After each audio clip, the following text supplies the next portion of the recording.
नए नए ज्ञान की धारा प्राप्त करने के लिए एवं जीवन को सुखमय बनाने के लिए जुड़े गुरुदेव जी के इस चैनल से और करें चैनल को सब्सक्राइब, वीडियो को लाइक व शेयर तथा बेल आइकन के बटन को दबाकर पाएं नए नए वीडियो के अपडेट।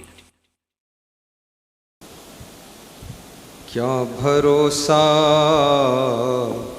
है इस जिंदगी का, क्या भरोसा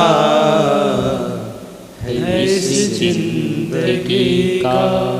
कौन भरोसा है कब सांस रुक जाए, कहाँ पर शरीर शांत हो जाए और आपकी मृत्यु कहाँ पर होगी, ये भी सुनिश्चित व्यवस्था है।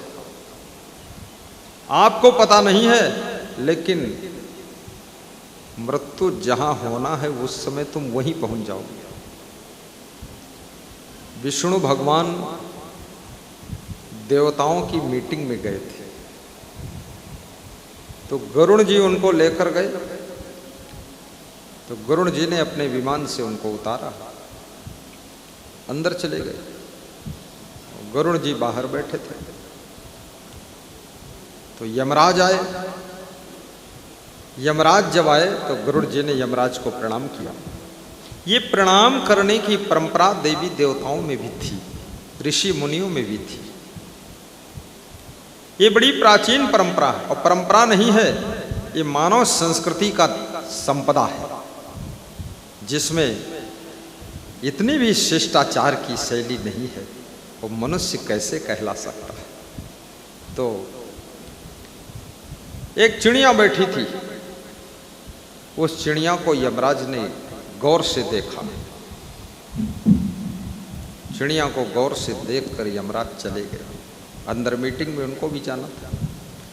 देवता भी मीटिंग करते थे, सलाह करते थे, लेकिन क्या आप कभी पति पत्नी सलाह करते हैं?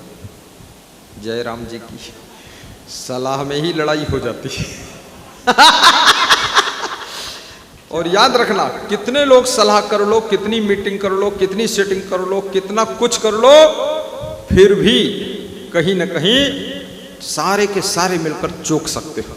गलती हो सकती, भूल हो सकती, गड़बड़ हो सकता, क्योंकि इस दुनिया के अंदर ऐसा कोई व्यक्ति नहीं है जो कभी चूका ना हो। चूक हो जाती, कहां तक सोचोगे आप?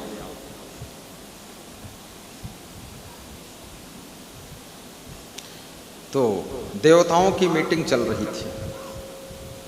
गरुड़ जी को दया आ गई। गरुड़ जी ने सोचा मीटिंग 3 घंटे चलेगी, और यमराज इस चिड़िया को घूर कर देख कर गए। अब ये चिड़िया बचने वाली नहीं है। यमराज ने रुक कर इसको देखा, क्यों आंखें घूर कर, तो मैं इस चिड़िया की जान बचाऊंगा। गरुड़ जी उस चिड़िया को लेकर के उड़ गए, और 1000 किलोमीटर पर गहन जंगल में जाकर एक पत्थर की बड़ी चट्टान पर सुरक्षित रख लिया और कहा, यहाँ बैठो, अब तुम्हें कोई मार नहीं पाएगा, यमराज देख ही नहीं पाएगा। 3 घंटे बाद गरुड़ जी वापस लौट कर आए फटाक से कि विष्णु भगवान निकलेंगे, उनको बिठाना है वाहन। यमराज निकले, गरुड़ जी को देखा और यमराज मुस्कुराए, और चिड़िया देखा वहाँ बैठी थी, नहीं है। तो यमराज ने गरुड़ जी से पूछा, ये चिड़िया यहाँ पर बैठी थी, वो कहाँ है?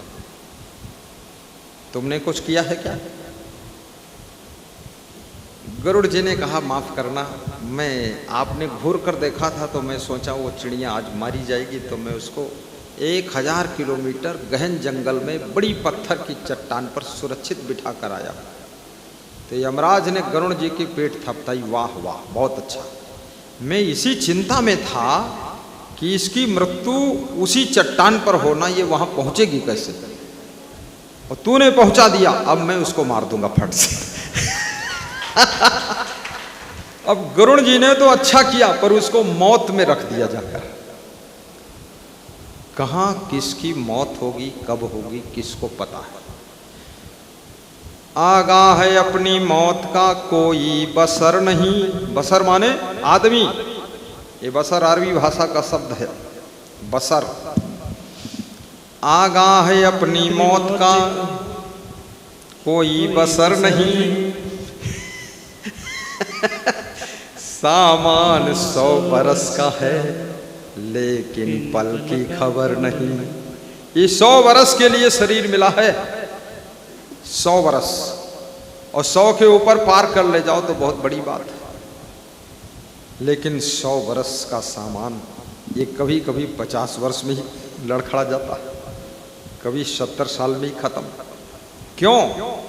क्योंकि इसमें बीमारियां बहुत लगती हैं, बहुत बीमारी। कितना सावधान रहो, वायरल वायुमंडल में फैला हुआ, बैक्टीरिया फैला हुआ है और वो आंखों से दिखता नहीं, सांस में वो पहुंचेगा। शाम को स्वस्थ होकर सोओगे तो सुबह बिस्तर से उठ नहीं पाओगे। ये कोरोना क्या था? ये बहुत सूक्ष्म बैक्टीरिया ही था।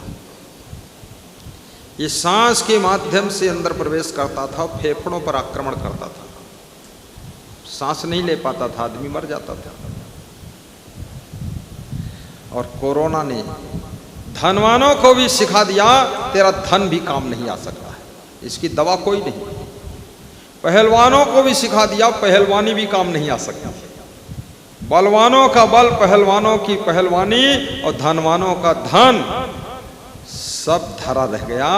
और कोरोना पूरे परिवारों को साफ कर दिया उसने। ये जनसंख्या नियंत्रण जो नहीं हो रहा ना, इसमें महामारी आने वाली है, एक साथ सफाया होगा। पूरे देश में 50% लोग खत्म, बहुत अच्छा। पूरे जगह खाली हो जाएगी, मकान खाली हो जाएंगे, आराम से रहना पड़ेगा आपको। और कितने लोग चंद्रलोक जाने के लिए तैयारी कर रहे हैं कि चंद्रलोक में प्लाट मिलेगा, वहाँ ले लेंगे, मंगल लोक में ले लेंगे। और ये धरती का आदमी अगर चंद्रलोक में भी पहुँचेगा तो वहाँ भी वही करेगा जो इस धरती पर कर रहा है। ये वहाँ भी दारू बनाएगा, दारू बेचेगा, दारू पिएगा, मारपीट करेगा, वहाँ भी माँ बाप से गुस्सा करेगा। ये नालायक चंद्रलोक में भी सुख नहीं पाएगा। इसलिए किसी लोक में चले जाओ, आप इसी लोक को स्वर्गलोक बना दीजिए। जहाँ रहते हो उसी को स्वर्ग से सुंदर बना दीजिए, और वो केवल बनेगा तो प्रेम से बनेगा और कैसे भी नहीं बनेगा। बोलिए सद्गुरु भगवान की जय। जय।